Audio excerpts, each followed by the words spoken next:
Welcome back, everybody, to the Nosebleed Sports Podcast. I'm Chris Witt, and with me, as always, is Mr. Adam Schmidt. Adam, how are you today? Man, I'm reeling. It's been a whirlwind, honestly, whirlwind week or two for me, but tonight is like caps it all off, man. What just happened here in the last couple hours here in Cincinnati, where we are, our hometown Reds. We're always watching the games every night, and Thom Brennaman, son of the legendary Marty Brennaman, Thom Brennaman, who does college and NFL football games. He's been the broadcaster in Arizona for the Arizona Diamondbacks for a while, and then for the last, what has it been, 10, 12, maybe almost 15 years, he's been with the Reds here in Cincinnati, doing games on TV just about every night. And he had a pretty major mistake tonight. So it's 10:35 on Wednesday, August 19th, and we're recording this through a Zoom meeting. So none of this is on Facebook Live like we usually do. And I've always the reason we do these podcasts is because we both have always wanted to be in radio, right? We've always wanted to do that. One of my favorite things about talk radio at night when I was working third shift was getting these guys that would be on after the prime time games are on, and for them to hear the very first take of the night on a game before any major analyst or anybody else got to talk about something. Mm-hmm. That's happening for us right now. It may not be live on your TV. It may not be live in general, but this is going to be we have not heard anyone talk about this. It's going to be all, I assume it's going to be all over the media tomorrow, Thursday, talking about Thom Brennaman and his homophobic slur.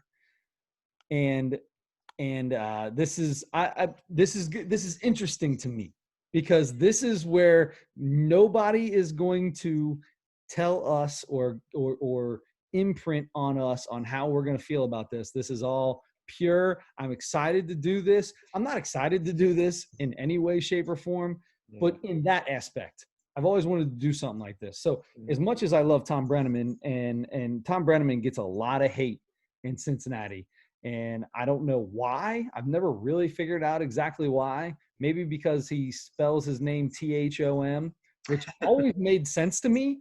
Like, your name is Thomas, Thomas, right? So if it's short, then it's just Thom, but nobody does that. So he's Thom, and everybody makes fun of Thom for the things he does. So anyway, before the game started, it was the pregame show, and Thom was having a conversation with somebody talking, I assume, because he said Kansas City, right? He specifically said Kansas City is the, I'm going to say gay capital of the world, because we try to keep this rated halfway as good as we can. But he dropped so an F-bomb. An F-bomb. But if you're in England and you need a cigarette, you would ask for a fag. Okay. So Thom would have used a word similar to that. Similar. And then he immediately says, "Welcome to Reds Live pregame show." They came back on the air from commercial, and he didn't realize they were on yet, and he was still continuing the conversation that he thought was off air. And he made that comment. He used that word. And now, two things on this. He called it we should say what he said. He called it that word, capital of the world, or whatever, or one of the blank capitals of the world. Capitals of the world, right? So it was definitely used the way that, in a derogatory way. So let's get into this. All right. So let's get into this because I want to get into, we don't know Thom Brennaman, the man, right? We know Thom Brennaman, the man on the mic. There's always somebody behind the mic. You don't know everybody. Me and you are on a podcast. We're behind a microphone every week.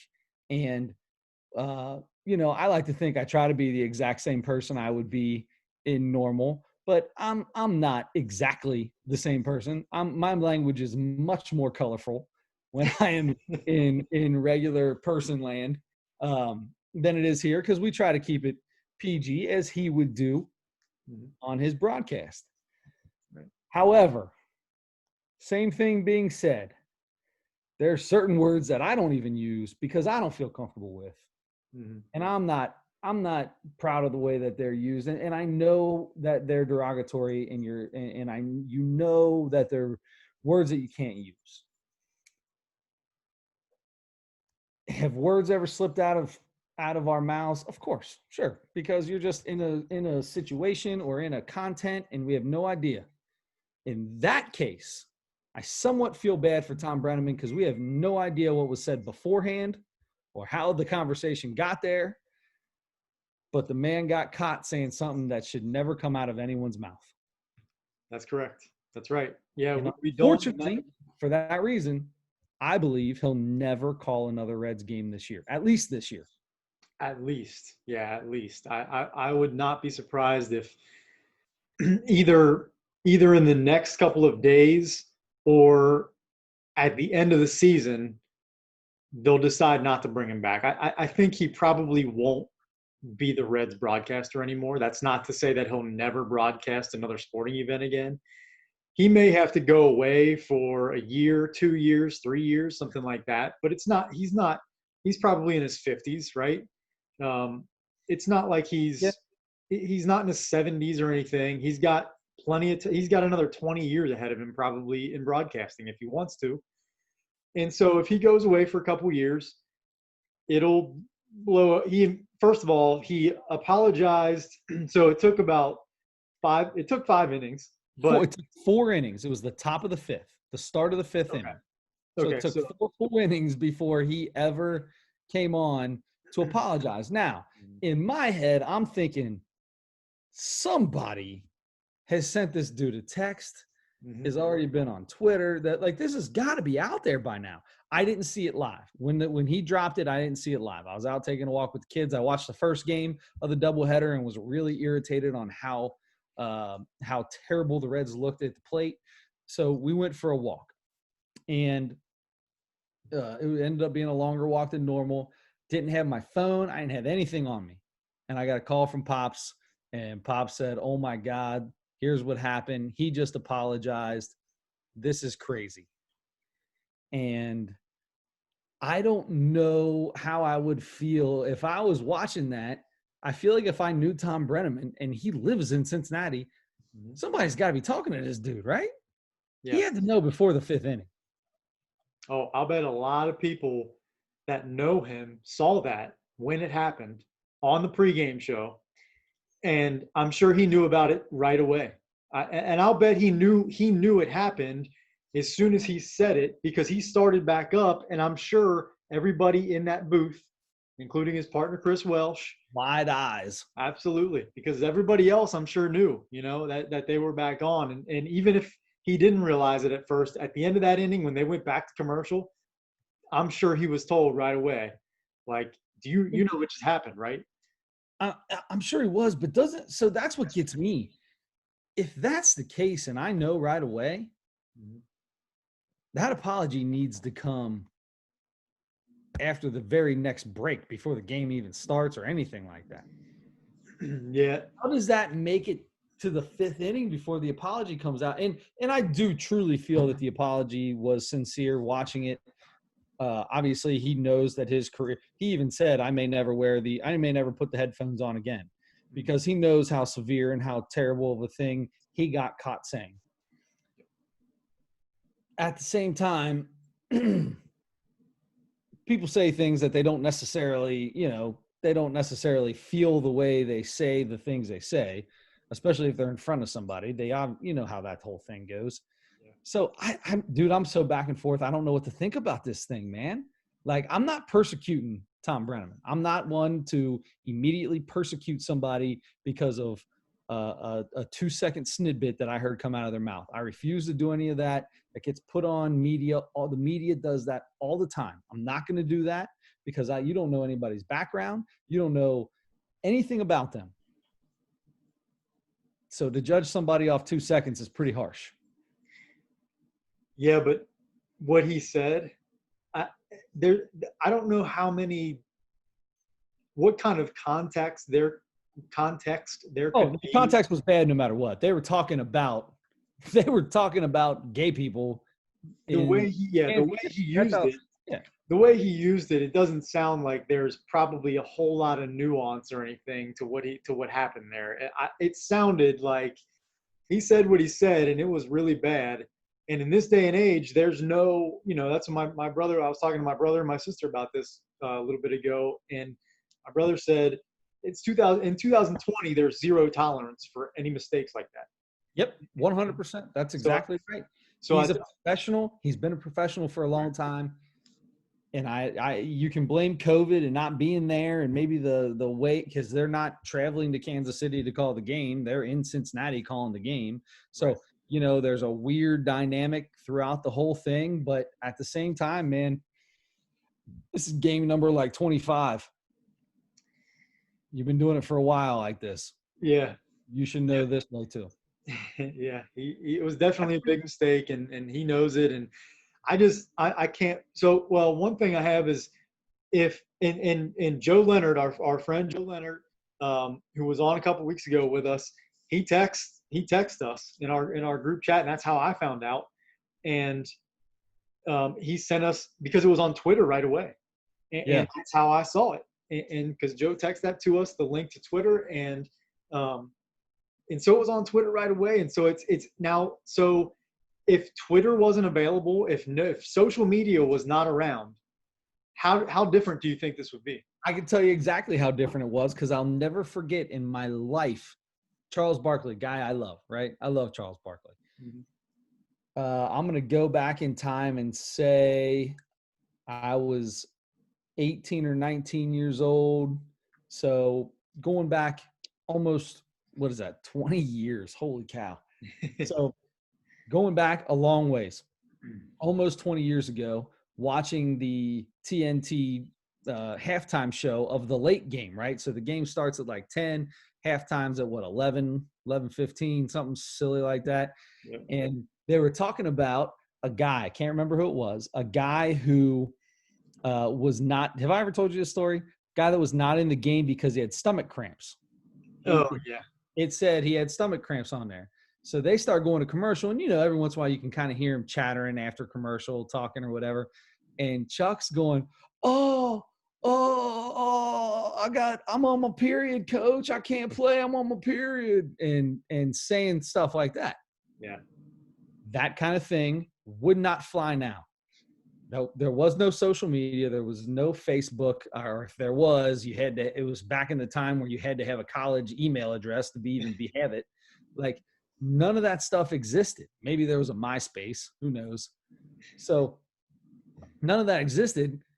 And Charles is known for saying crazy stuff anyway. So maybe nothing would have happened to him, but that's the thing that comes to my head. Like, things like that I just randomly heard, 90% of the world never heard. 99% of America never heard that. But I stayed up late enough to hear it. This is one of those things without social media. Who knows? It's the pregame of the second part of a doubleheader. Nobody would have heard that. Yeah, I mean, it was in prime time though. I mean, it was what, 7:30, something like that. I mean, It would have been late, a little later. Now I think the game started at 8. The game started at 8:30 or 8 o'clock. It would have been 8 o'clock, right? Yeah. Yeah, so maybe it was about 7:30, 7:45. So I mean, enough people. I mean, there are still kids up, and there might be some parents who have to explain what their kids heard. I Yeah. don't know, because it was so small of a snidbit and then jumped straight into welcome to Reds Live. If I would have heard that, I would have went, huh? Yeah. Because I heard that word. Yeah. But if my son was sitting there, he would have just heard, welcome back to Reds Live. That's what he would have heard, because he doesn't know the words that are coming out of the mouth of that in that case. Right. Yeah, because even when I saw the video, I thought, there's no way he said what it Well, sounded like, right? It had to have sounded like that, and actually he was saying something else. Like that was really the first. I wasn't trying to apologize for him or anything. I just was like, there's no way, because I don't think of, like you said, we don't know Thom Brennaman personally, but we've known him as a professional broadcaster, and we've seen so many games broadcast by that guy, and he comes across like he tried to explain in his apology during the fifth inning. He said, I consider myself a man of God or a Christian man or whatever. man of faith, man of He faith. comes across, yeah, he's a big family guy and everything. But he didn't, we all know a lot of people like that are those kind of people, but can also say things when they're just around certain other people or Yep. in certain situations, and it's never okay. It never makes it okay to talk like that. But I've known plenty of people that do, and this happened, and we've heard stuff like this before from broadcasters. It happens once in a while. It does. I want to say Rick Sutcliffe said something a while It, ago, and he hasn't been around it, since then. And it happens. It happens about once every 2 years. Yeah. And unfortunately, unless it was back in the old days where they catch it and it's just a funny clip for 20, 30 years later, like a John Madden thing or something, Yeah. then normally you just don't hear from these guys anymore. And in as much as that sucks to, it's cancel culture, right? So we bring cancel culture into this a little bit because everybody's going to call for somebody's job or somebody's head and is going to hate a man for a 2-second snippet of what came out without knowing who that person is. I don't like that personally. He should definitely, I 100% believe that he needs there's a suspension, a fine, a deep apology, a lot of things that need to happen because of what came out. I'm not 100% in on cancel culture. I'm a big guy of he who's, what's the whole thing? He who's never sinned can throw the first stone. Yep. Right. I'm a big believer in that. There's a lot of little silly things in the Bible and stuff like that it's like, okay, that makes sense in any walk of life, whether you're Christian, Catholic, Jewish, whatever, right? There's little things like that are like, you know what, that makes sense. Who am I to tell this guy he should never have a job again because of a 2-second snippet after a 20-year career or longer career of almost being the perfect upstanding citizen you can be. Extreme professionalism. Extreme professional. That's the word. So it's hard for me to just immediately call for somebody's head because the people that usually do that have skeletons in their closet already. Sure. And I don't want to call for anybody's head. I don't want to do that. You got to do something. I mean, pretty hasty for me to call for your head in a situation like that. So this is difficult for me because the whole cancel culture thing, I feel kind of comes into this because I can't stand it. I hate it more than anything in the world that everybody comes out and the second one little thing happens, everybody's against it. Everybody goes here. Now this is different because this is something that this comes into the homophobia and the racial and different, all the things that are in our lives right now that are everyone is equal, right? We are all equal people. There's no reason that we should be calling names to anyone. I call people dummies all the time. That's a whole different thing. I was just thinking about calling people names, not the same. Anyway, so it's bad. I don't want to be taken the wrong way right now. It's bad. What he did was bad. And he's going to be in a lot of trouble and a lot of stuff's going to happen. But it's hard for me to just immediately say that this guy should never broadcast the game again and he should just be kicked out of Fox, the Fox world's life, although Fox is going to probably do that. Yeah. I will not be surprised. Like I said, I think it's going to either happen in the next couple of days, or if they wait, they'll just suspend him for the rest of the year, and then at the end of the year, they might say sometime during the off season, they might come out and say, they decided to let Tom go or whatever. But yeah, and it's I wonder how it's going to affect his calling NFL games on Fox because Well, that's the that's got to be where he makes his most money, right? for sure. I would think so. But I mean, if he gets removed from Fox Sports Ohio or whatever, I can't imagine he's going to still have that job. At least not for the upcoming season. So who knows? Who knows how long he'll be gone? Who knows where he'll resurface or how he will? Maybe he starts a podcast or something. Who knows? Maybe we have him on this podcast. Maybe he just becomes our third guy. You know what? I'm going to tell you this right now. If Thom Brennaman were to decide to start doing this podcast with us, he'd become the first guy because he's got the voice of his dad, and it's different than his dad, but he's got a broadcaster voice. It's it's a broadcaster voice. So he would definitely take us over in a heartbeat. Yeah, but you know what? I would have him on to go through to talk about it. If he were up for, doing a little PR stint, trying to hit all the top 10, 15 podcasts on iHeartRadio, right, then I would totally be up for having him on here as us being one of the top 5 or 10, 15 podcasts on iHeartRadio. Yeah. I think right now we're number 9. I think we're 9 right now. Oh, maybe not top 5, but top 10. Yeah. Because we had a good week last week. So we were, so I think we bumped up a spot or two. But anyway, no, it's a crazy, crazy, crazy night for us because we were right before we came on, all this stuff went down and we're texting and I'm texting people and I'm getting these videos and checking Twitter. My phone was dead. I'm currently at 13%. My phone was dead. I can only text people that have iPhones because I was getting my text through my iPad. Those are the only people I could see text from. So I finally, right before I came down here to talk to you, I got my phone and I had 15 text messages from other people on my phone. Wow. About all this. Yeah. I'll tell you, I can't wait until we're done here because I'm going to be up way late just going through Twitter, seeing what everybody's talking about. I've been staying off the social media platforms. I deleted Facebook and the only Facebook I have is ours. But I deleted it off my phone. I had to because I have a very small gig amount of phone. And, dude, that Facebook app is 14 gigs. I was using 63.4 of my 64 gigs. I couldn't download anything. I couldn't even take a picture. So I was like, well, that's the biggest app on here. Adios, amigo. I never liked Facebook anyway. And the only time I use it is when we were posting stuff on Facebook Live. So now, there we go. I'm all that free, but I don't know what to do about this Thom Brennaman thing, man. This is it hits home for us too because we're Reds fans.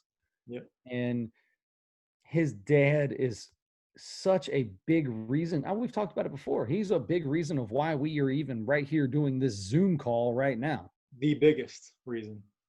So, my life, I wanted to be Marty Brennaman. Yes. That's all I wanted to do. I mean, besides being a baseball player, I wanted to be Marty Brennaman. So this is, to see his son who followed in his footsteps and actually was Marty Brennaman for the Reds on the TV side. This is absolutely amazing to me, and I'm very interested to see what happens. I'm going to go here and say I'm not 100% for killing a man's career on this point.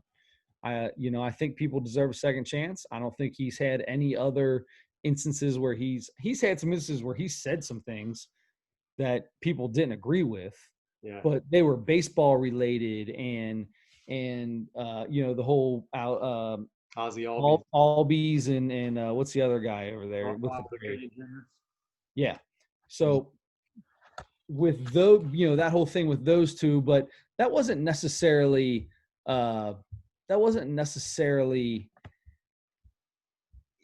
racial remarks or anything like that. I think people try to make them that way, but he was basically just trying to say of where they came from, dirt poor in the country that they came from, things like that. He was talking about the money that they're passing up and could have made that they gave up to do what they were doing in Atlanta.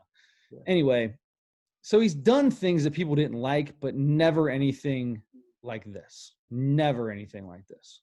Yeah, when we were even talking about this a couple weeks ago, before Joe came on with us, especially the last few years, for some reason, I feel like he's been a little bit different. Like I have not cared for him on TV very much the last couple years, because when he first came on, I was really excited and I was like, man, this is like, he's a national broadcaster. He's Marty's son. I loved when they did games together. They didn't do very many, but when they did games together for a little bit on the radio, I loved that.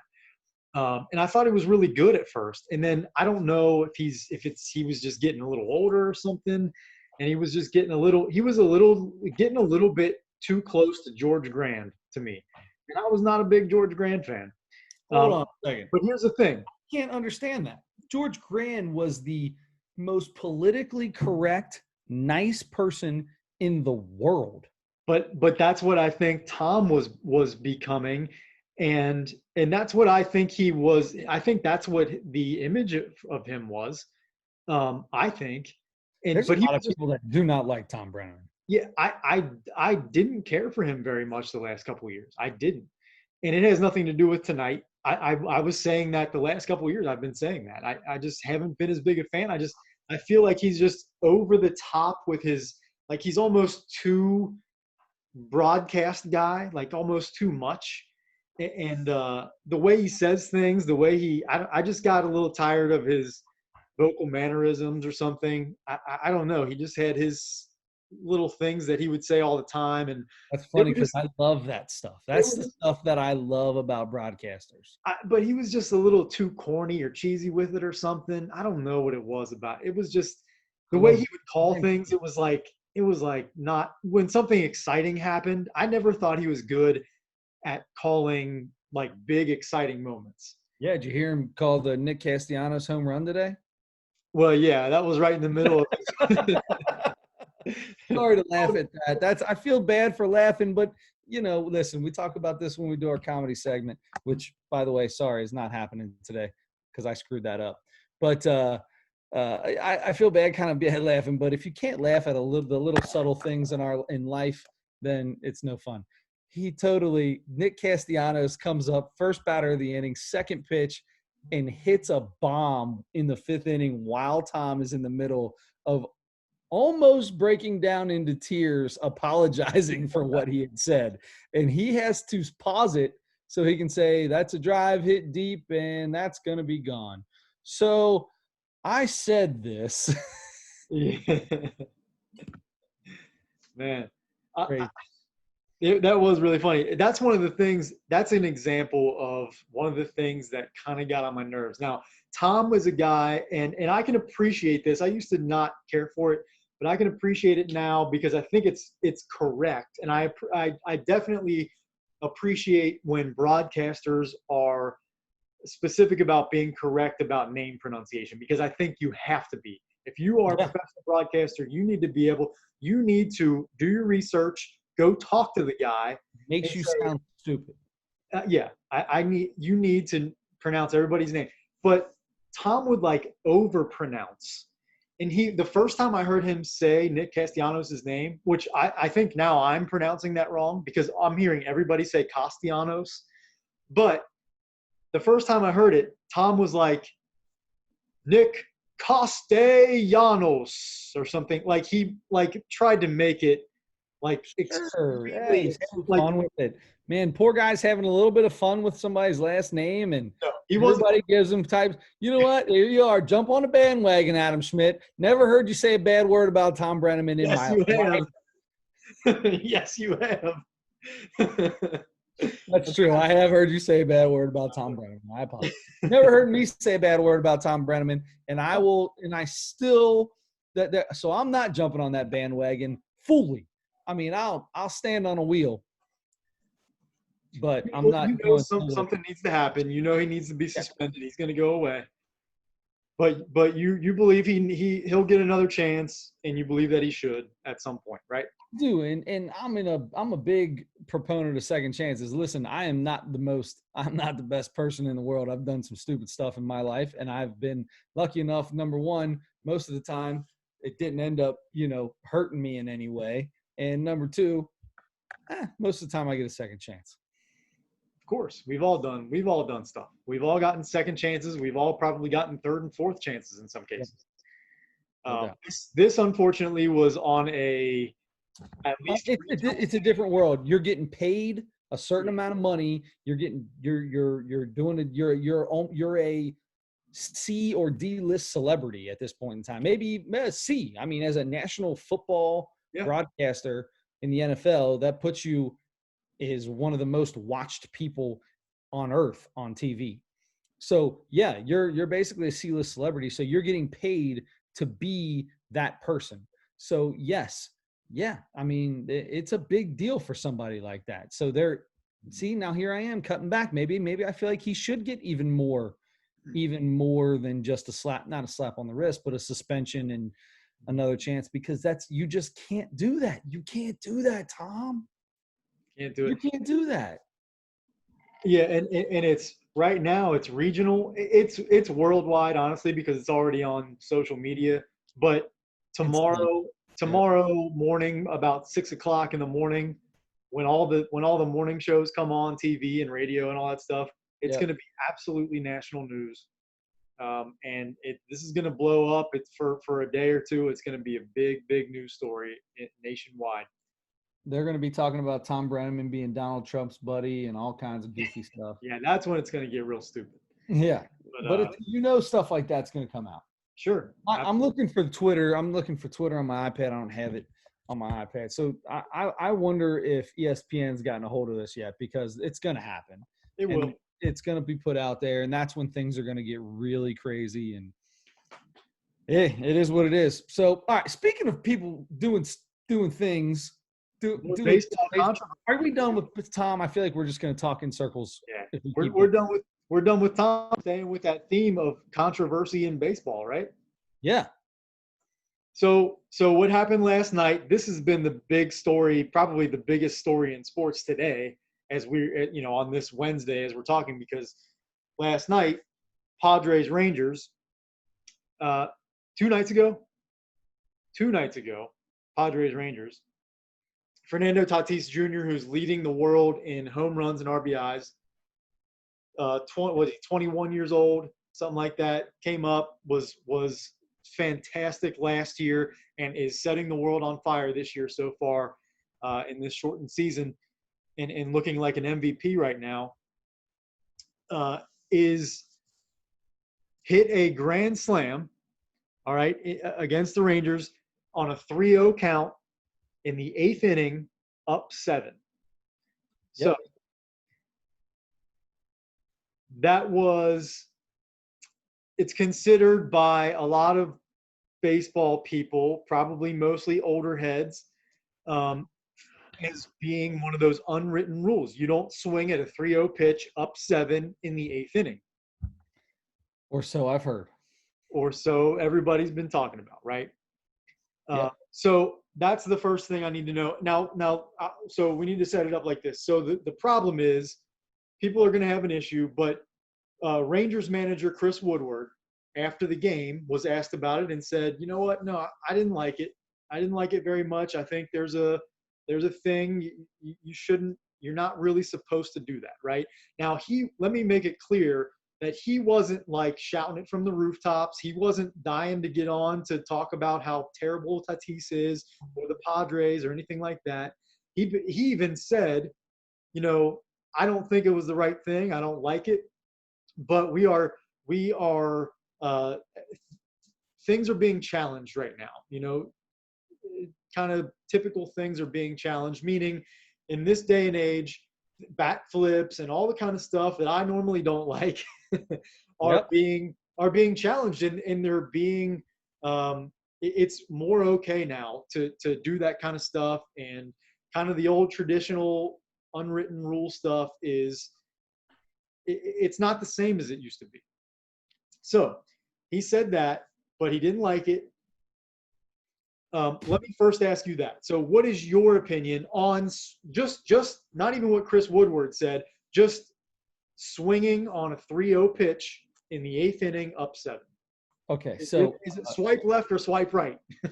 swipe right. I'm totally fine with it. There are unwritten rules that I'm totally for. We've had this conversation all the time, like the throwing at batters and doing things like this. We've had this argument a million times on this podcast. However, there are a lot of unwritten rules that it's a different game now, right? We're not playing small ball era. We're not in a dead ball era where games end, 4-3, 5-2, or we're not in these eras anymore. Yeah. A 4-run inning happens all the time.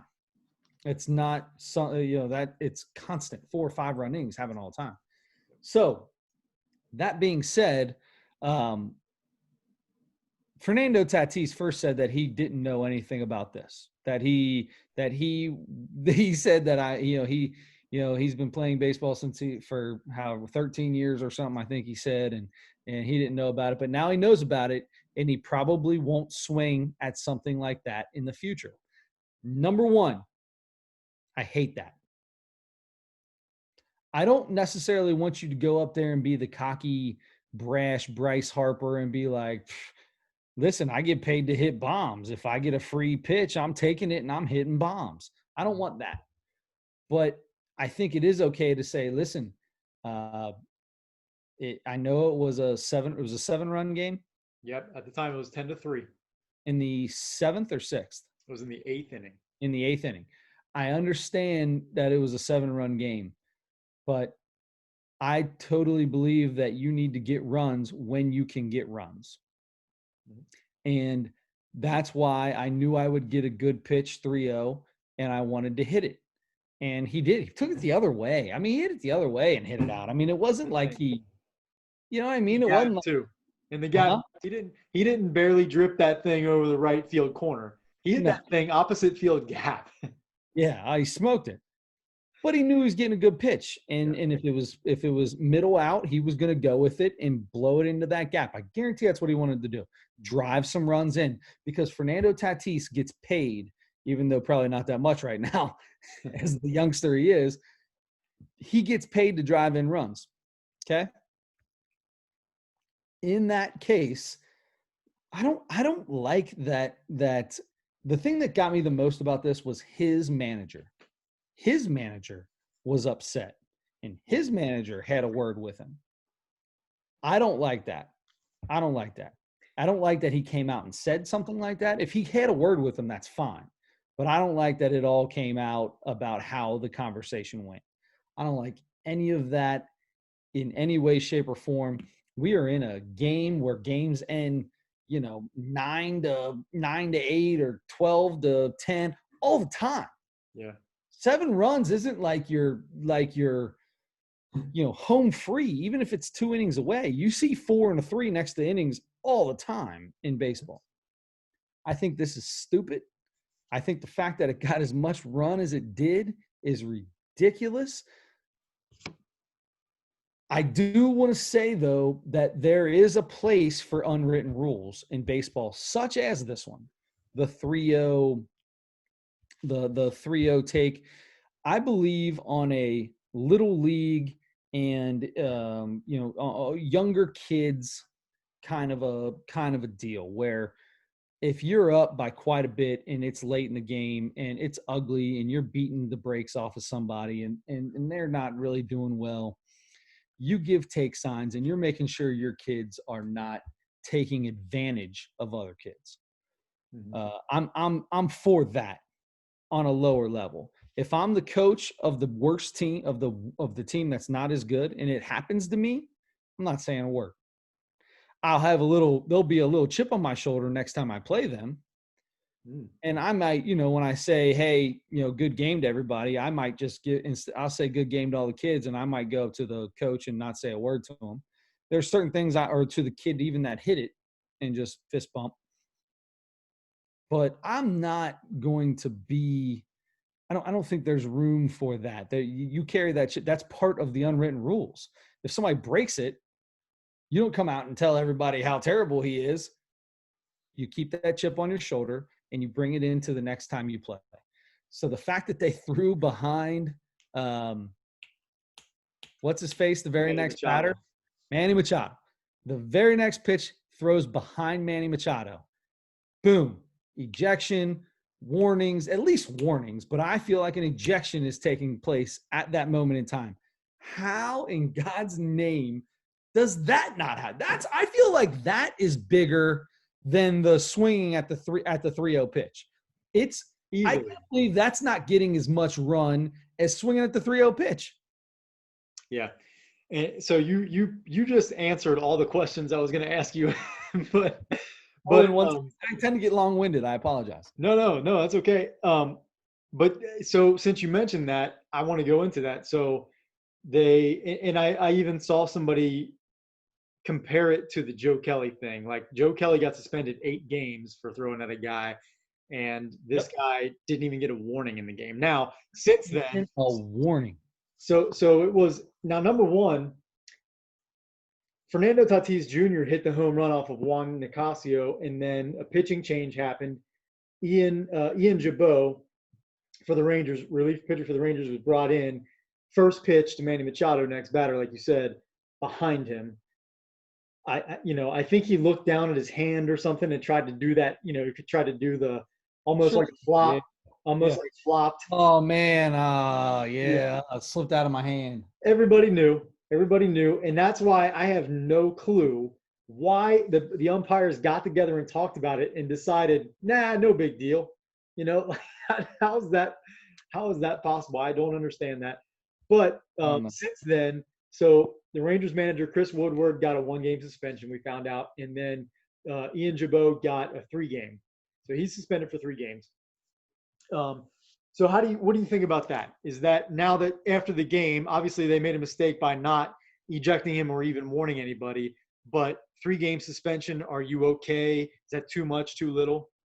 No, I mean, when it comes to suspensions, I think it's all ridiculous. You're not hurting any of these guys unless you take a big old chunk of money out of their pocket. So whatever, suspend a relief pitcher for 3 games. He might have pitched in one of them. I could care less about that. That's so stupid to me how that works. Um, I don't necessarily agree or disagree. I think the suspension thing for pitchers is completely out of whack, and they need to start having something that is set in place for this. There needs to be a Major League Baseball needs to have a first, second, third time offender kind of a deal. How many games doing each thing is, and just when it happens, boom, there's your suspension. This is what you get. That's it. It's over. Or throw some. You got to pay a bunch of money because that's what's hurting these guys more than anything. Take their money from them. That's what is going to do it more. So before we get out of this, I don't know if you have this as one of your questions, but I'm interested in this to you. Okay. Very next game, 4th inning, that same guy who threw behind Manny Machado, Gibrot or whatever his name is on the mound. Okay. It is 6-0, I believe, at the time. Bottom of the 4th. Top of the 4th, 6-0. 2 outs. Fernando Tatis is on second base and steals third. And in 2 days, Fernando Tatis has broken 2 unwritten baseball rules. How do you feel about the stolen base at that moment in time? To me, that's not part of the unwritten rule. If it was the fourth, you said it was the 4th inning, It's the 4th inning. 6-0. Yeah. You are so far away from the end of that game, and 6 runs is nothing in the 4th inning. I'm going to tell you this. If anything, I'm more mad at Tatis about this, but not about unwritten rules, because there was no reason for him to run unless he thought he saw something, because he ran before he threw the pitch. Yep. So he thought he saw something in the way he was looking him back. It happens a lot. Pitchers get in a groove. They look back. They come set. They throw to the plate. They look back. They come set. They go to the plate. Guys on first or second, and as soon as they look back and come set, before they even go to the plate, they're taking off because they're in those pitchers get in a routine. So that had to have happened in this case, but dude never, he looked back again, stepped off, and should have thrown him out, but the third baseman wasn't in the right position to take the throw. So I'm more mad at Tatis at this because it was just, it almost looked like bad base running, even though he ended up being safe. They had to challenge it. He ended up being safe. But yeah, the fourth inning, no, I'm sick of all of this stuff. Listen, let the kids play is the way to go. Baseball's had unwritten rules forever. Some of them I'm still for. Some of them, you know what? It's a different game than it was 110 years ago. Yeah. So I want to bring it to this for you, though. In basketball, you're up by 25, and you don't take your starters out. You don't take your starters out. And there's a couple minutes left, and, you know, James Harden has got 58 points, and he wants 60. And everybody keeps feeding him the ball until he gets 60. And you're up by, 30. How do you feel about something like that? Because I feel like that is an unwritten rule. Okay, you're up by 30. It's time to get these guys out. Take them out. Put the scrubs in. This game's over. Yeah. Yeah, I thought about this, and to me, I was thinking about it more along the lines of being up late and just like shooting threes late in the game when you're up by so much, or that with Murray and Kyrie Irving getting pissed off and throwing the ball into the stands. Right. Because it was, and that was, to me, that was different because it was a 10, 12 point game or whatever it was, and the clock was running out. They were dribbling the ball out. But that's an unwritten rule. You dribble it out and the game's over.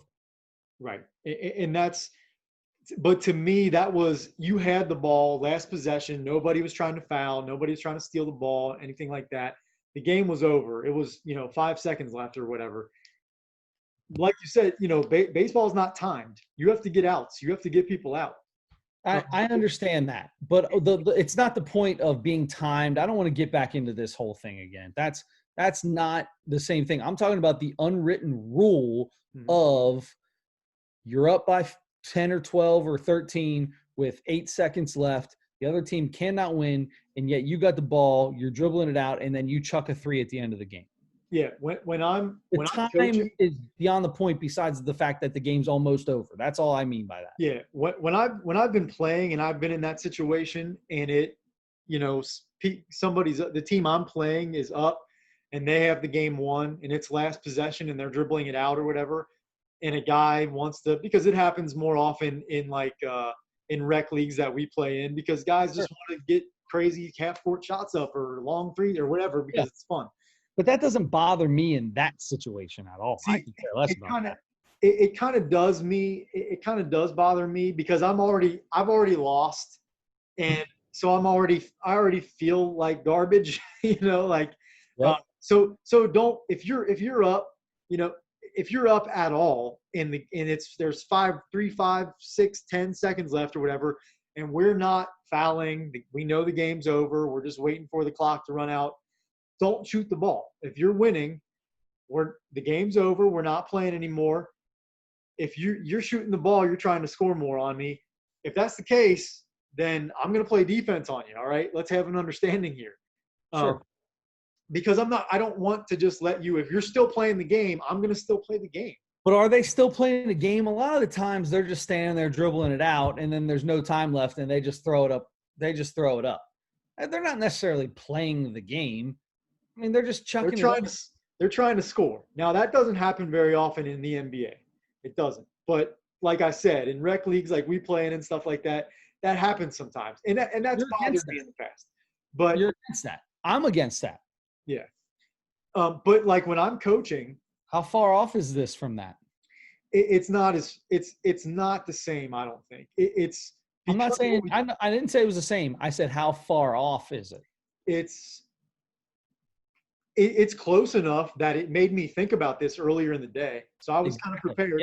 Yeah. So it is close enough to at least make some sort of correlation. But I think it's far enough off, though, that there are different circumstances because of the way the sports are played. And that's why I brought up the time thing, because there is a difference. There is a difference in that. And but like I was going to say, when I'm coaching, I'm so aware. If my team is up 10, 15, 20 points and it's the fourth quarter, if we're clearly better than the other team and they're not going to come back, then I'm thinking, 4 minutes, 3 minutes left, something like that. Let's make sure our starters are out. If we're up by 20, 25, before that even, probably not even going to play the starters in the fourth quarter. And we're certainly not pressing. We're not shooting threes. We're talking about passing the ball around and trying to get some layups, trying to work on, maybe we're working on executing plays that we're not doing well or something like that. Yeah. To get decent shots, but we're not jacking up threes, and we're not, I don't necessarily think in those situations in basketball that you have an opportunity to run, that you stop doing that, but you're not trying to push. So you wouldn't stop your team from running if there's 2 minutes left in a game and you're up by 25. And we have the right personnel in. If we have our last people on the bench in, and you just aren't running back on defense, period, then we're going to go down and score. I mean, you still have to play defense. There's a little part of me that will always say, at some point in time, you got to put your foot on your opponent's neck and stomp them out. You know what I mean? You've got to put the nail in the coffin. You've got to. There's all the different. Stand on their neck. You've heard all the different cliches, and I totally believe in that a little bit. Well, not a little bit. I believe in that. Yeah. To a certain extent, till you put the nail in the coffin, yes, and you're trying to drive nails on top of nails that are already in the coffin. Right. Yeah, and I want to make it clear that I would never say tell my team to run. I would never say, we're up 15 and there's 2 minutes left. Run, and try to beat them down the floor and score as much as you can. We're not doing that. We are pulling it back. But also, if you've got 16, 17-year-old kids and they get a rebound and they look up and they got two guys out in front of the entire defense and they throw it out and get a breakaway layup with a minute left, you're not necessarily yelling at them either. Maybe not. And I'm starting to feel like I'm going to backpedal on this, because I am putting myself in that situation, because we had a couple situations last year like that, and I do feel that way. I feel like just pull it back, but if you throw it down and there's a guy and you're there underneath the basket by yourself with the ball, you're not pulling it back. You're putting it in the basket. If it's the last possession, if there's 10 seconds or less left, pull it back there. Yeah. Pull it back. If there's over a minute left or something in your case, there, in high school basketball, there's not a shot clock. So right. Every possession could be the last possession.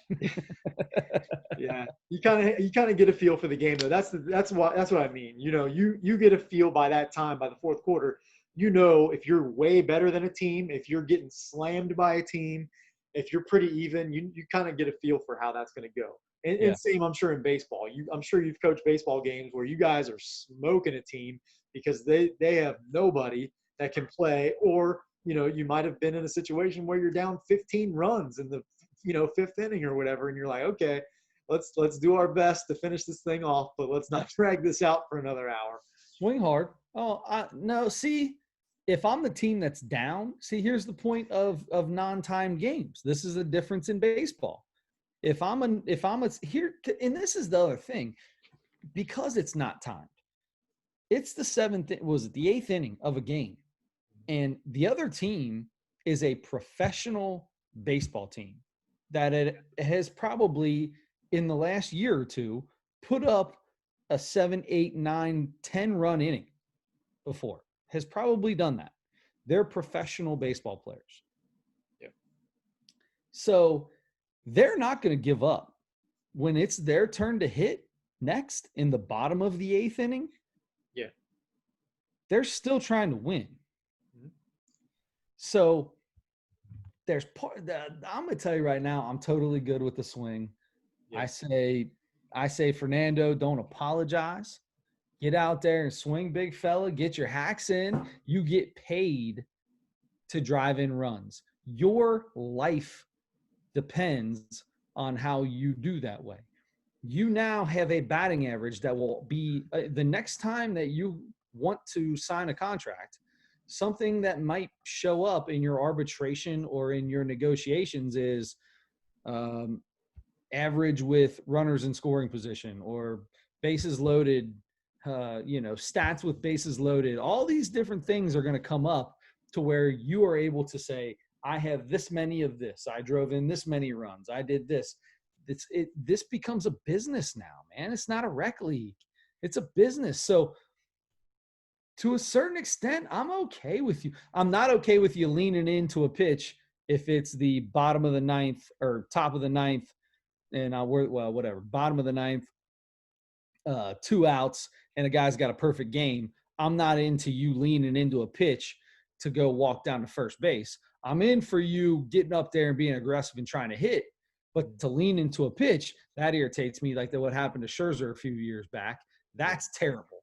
That is an unwritten rule. That's one of the ones that is good. This, dude, this is your livelihood. This is big things. That's 4 runs batted in. You're there to hit home runs. Go up there and grab it, dude. Grip it and rip it.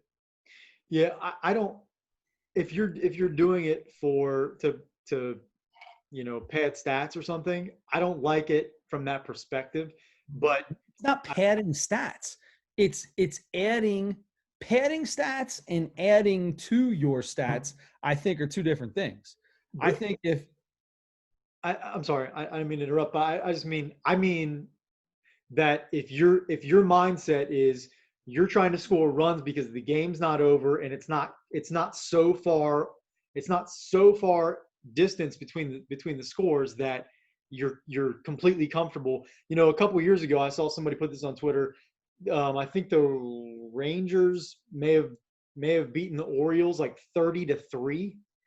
So that kind of made me think, what is the margin that you're comfortable saying, okay, because I feel like there probably is one, right? Is it 10 runs? Is it 15 runs?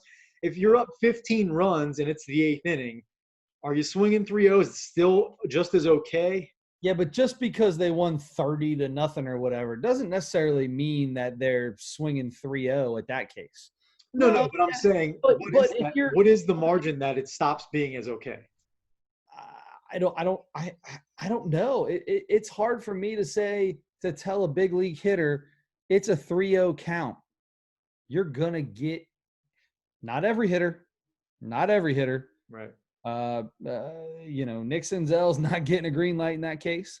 And did they give? I heard somebody say that possibly they gave him a take sign. That's what I wanted to ask. That was the big thing I wanted to ask you. I think that's a big part that comes into this. That's a big thing. If he missed a sign, then he's getting fined and everything else inside his dugout anyway. There's little things happening in there that he's getting in trouble for, and that's on him, right? That the coaching staff, I would have given him the take sign. Personally, I would have. I'm not a Major League Baseball coach, and if they gave him the green light, I'm also not mad about that either. Yeah. So you would give him the take sign in because of that, not necessarily that unwritten rule, but for sportsmanship. For the exact sportsmanship, which becomes the unwritten rule of sportsmanship. That's basically the unwritten rule is sportsmanship. All of the unwritten rules are sportsmanship rules, right? You did that. You showed me up. That's unsportsmanlike. I'm throwing at you. Unwritten rule. Games, it almost always comes down to sportsmanship when it comes down to unwritten rules. Yeah. I agree with the sportsmanship being the unwritten rule. Like, that's why you don't show a guy up. But I don't agree with then it's sportsmanship to throw at a guy. I think it's not okay. No. I understand where you're coming from. And I don't want to bring that into this situation. Right. Yeah. We don't need to get into that. But I did want to say, because that is, to me, that's a little bit different. It's not the initial act. It's the act afterwards. Yeah. It's what you're doing to police the unsportsmanlike conduct you feel like you saw. However, do I feel it's unsportsmanlike to swing way like he did? Not necessarily 100%. Now, who was it? Max Kellerman had a funny point today. He goes, so it's unsportsmanlike to know you're getting a gem down the middle of the plate and go ahead and attack it and kill it. But it's sportsmanlike to know a guy can't throw a strike and has walked the last two batters and has you 3-0 and you just let him walk in another run. Yeah, I mean, and it's not like it was an automatic home run. He was going to get a good pitch, and he's hitting home runs at a bigger clip than anybody else. But But it's not he was exactly. just going to put a good swing on it, and it was a good swing, and he got a good pitch, and it went out of the ballpark. If it didn't go out of the ballpark, what happens if he hits a double? It's not as big a deal for everybody. I think we're It's still talking about it, yeah, but not the way that it's being talked about. right. And maybe I don't know if Manny Machado gets thrown out or not after that. If it's a double or a single or something like that, who knows? But that was the big thing, Chris. Really, I wanted to, because that was kind of a little kind of offset, interesting point to me, was that Jace Tingler, the Padres manager, did kind of say after the thing that he didn't agree with it either. He didn't think he should have been swinging either. That irritated the hell out of me. That's the only thing about that. The only thing that I can say about that is that that Tatis missed a take sign. That's specifically what I mean. He was mad at him for missing the take sign or ignoring the take sign to hit. In that case, 100%. As a manager, I'm pissed. I'm not saying it out in front. Okay. Because I think there are certain things, there's a lot of things that don't need to be said to the media, especially against a young kid that's been nothing but great for your team. Mm-hmm. He gets a chance or two. Maybe he's already had those chances and I don't know about it. I'm not in San Diego. I don't know. Maybe it's fourth chance. And at this point in time, the manager's like, I got to throw this kid under the bus to get his attention. That could totally be. Phil Jackson was known for doing things like that, right? Certain managers will throw people under the bus to get their attention. Yeah. But usually you got to do something a lot in order for that to happen, because that's an inside the locker room thing. So once again, this is the whole cancel culture thing, right? Like I say, I'm really mad at the coach, but I'm not really mad at him, because I don't know the backstory. Yeah. If the backstory is A, then yeah, I'm pissed off at the coach for doing what he did. But if it's B, then I totally understand why he did it. Yeah. I don't necessarily feel like it's right for me in my state to be able to say either way. He called it a learning opportunity. And, he didn't – I think Jace Tingler said – that he didn't agree with swinging on 3-0. And so if that's the case, and I think that's almost a separate thing than, and I think you're agreeing with that, a separate thing than missing a take sign. So, yeah. But there are words out there. I have heard reports that he was given the take sign and swang through it. Yeah, and because he did mention that, and that's what that was a bigger deal to me. If he missed the take sign, then yeah, I'm a little more mad at Fernando Tatis for doing that. Yeah, for sure. And then it's two different things. Then I don't know who Fernando Tatis Jr. is. Mm-hmm. Is he Bryce Harper, who is deliberately disobeying his third base coach or his manager? I say Bryce Harper. I don't even know that Bryce Harper's a terrible guy. Like, is he a cocky son of a gun? How about that? Who is deliberately disobeying his manager or his third base coach, so because he knows he's going to get, a cookie and going to be able to put a good swing on it. And maybe he's thinking about stats, or selfishly. Yeah, exactly.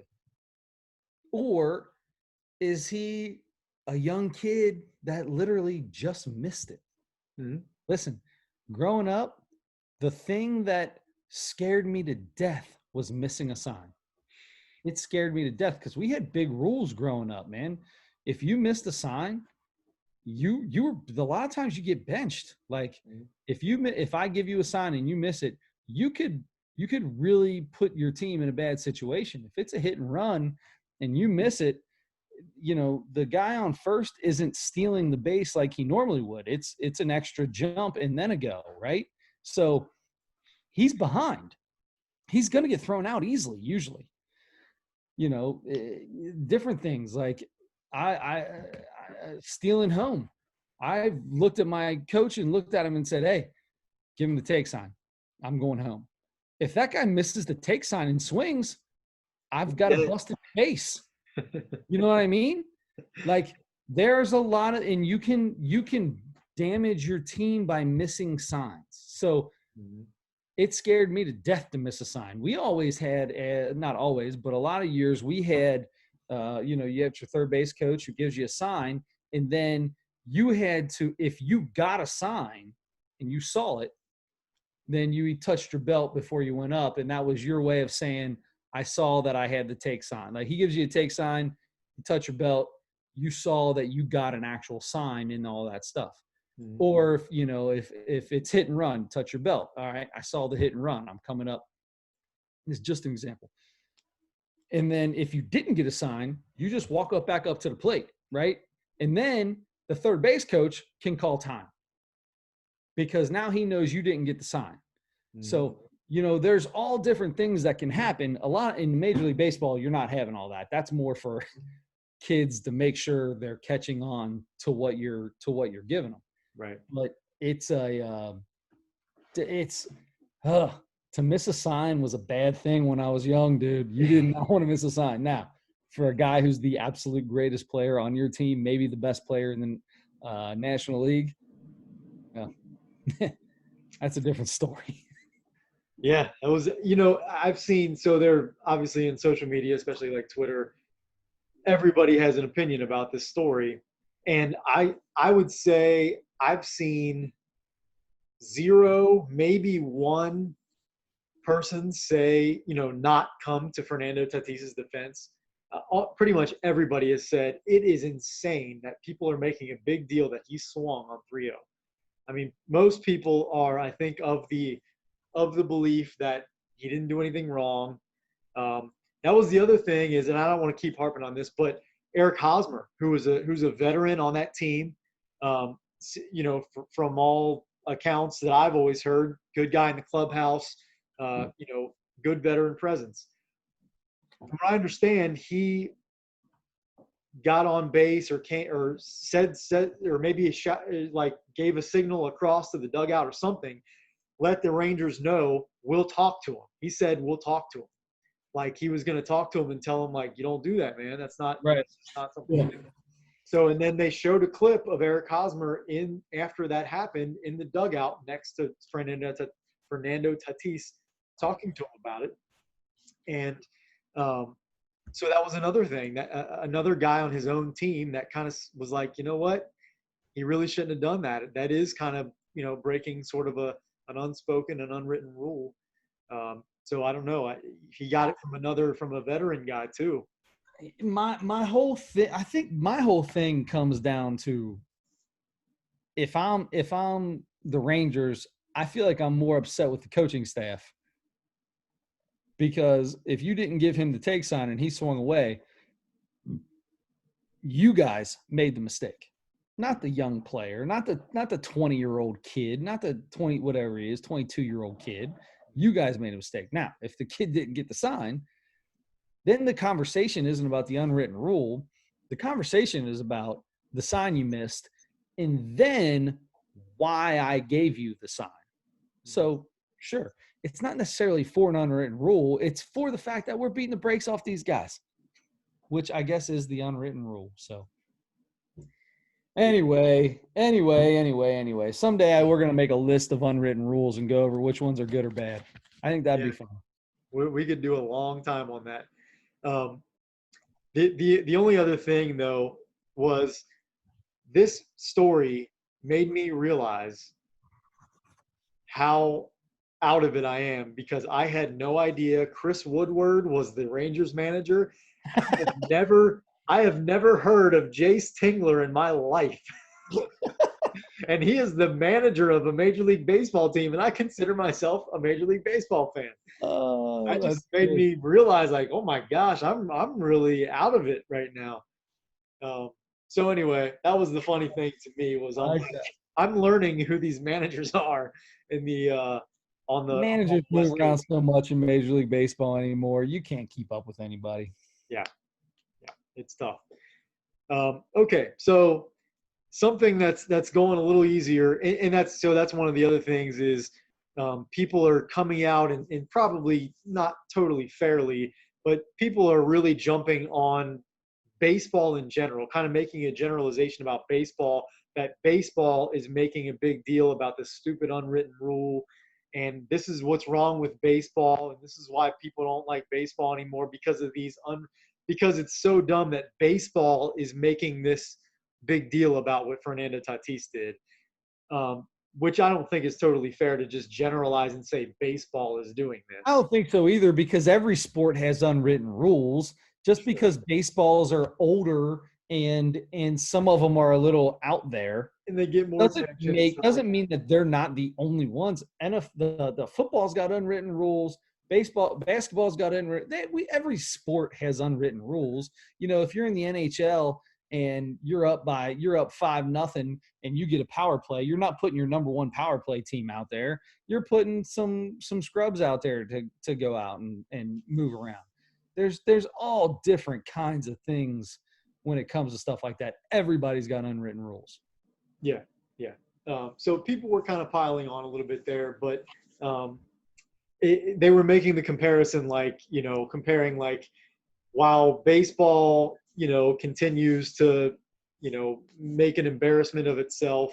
This is happening for the NBA, which normally makes me feel good because that's my sport. But I didn't feel like that was totally fair to baseball, and I saw a couple of people say something like that. But it was kind of what I was thinking about when I was trying to make the transition to now we're talking NBA playoffs, which is the really exciting thing. Um, but those two baseball stories were so big that we had to lead off with those. Especially the Thom Brennaman thing. But Yeah, we spent a long time on that, and yeah, it is what it is. but But yeah, the biggest thing going on right now is obviously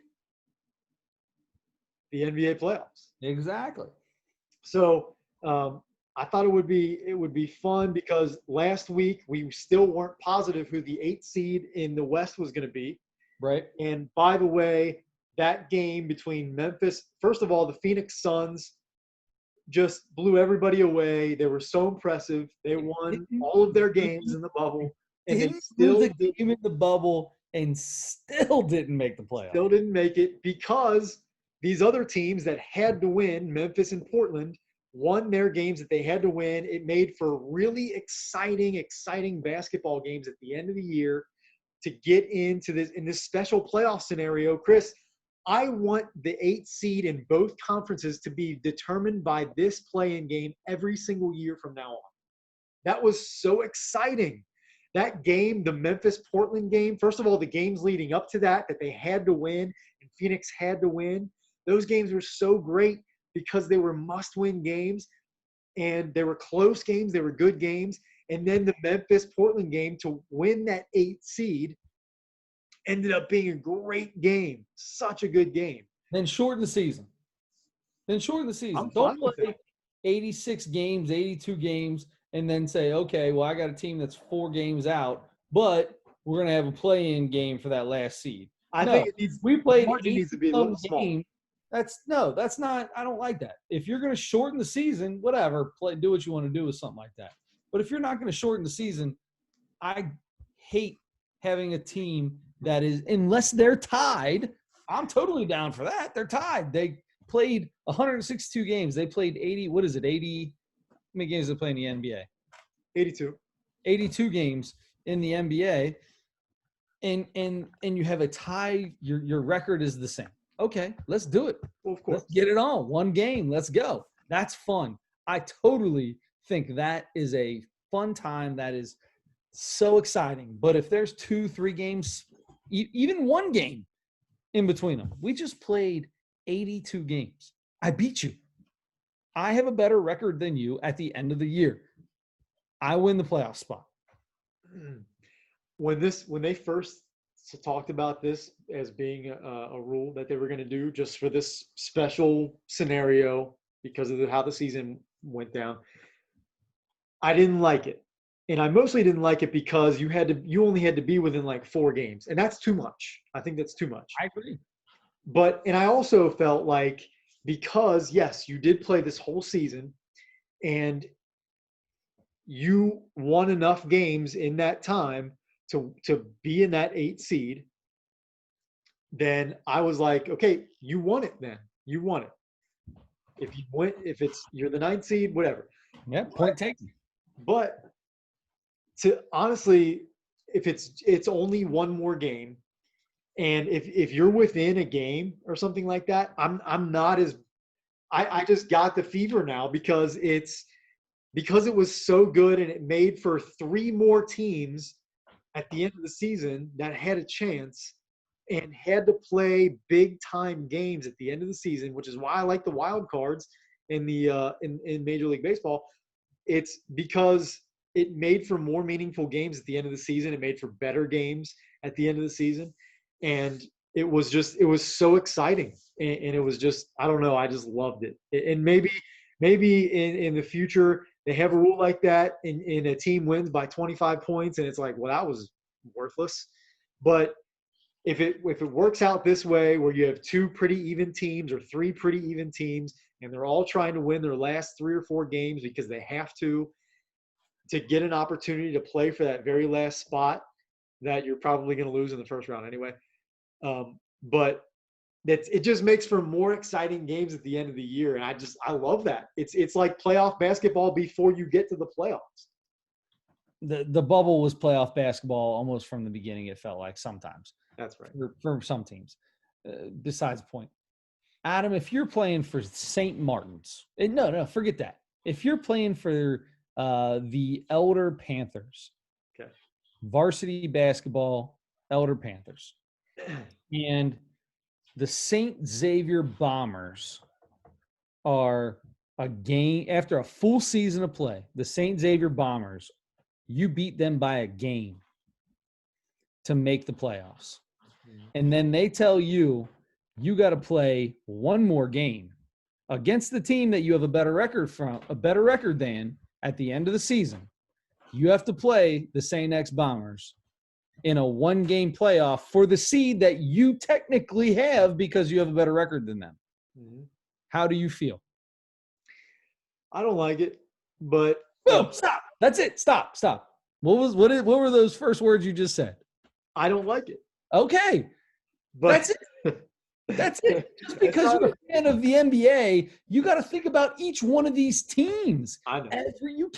You don't like that because of your bias as an elder Panther, correct? Right. If it's happening to me, yes. And that's exactly why I said when it first happened, I didn't like it, because for that reason. Because I know, because it's exactly, and I think we said that specifically when we were first talking about that, when they said that this was going to be one of the rules, this was going to be one of the special things for this year that's being laid out for this special scenario at the end of the year. Because if I'm that team, if I'm that 8th-seeded team, I don't like it.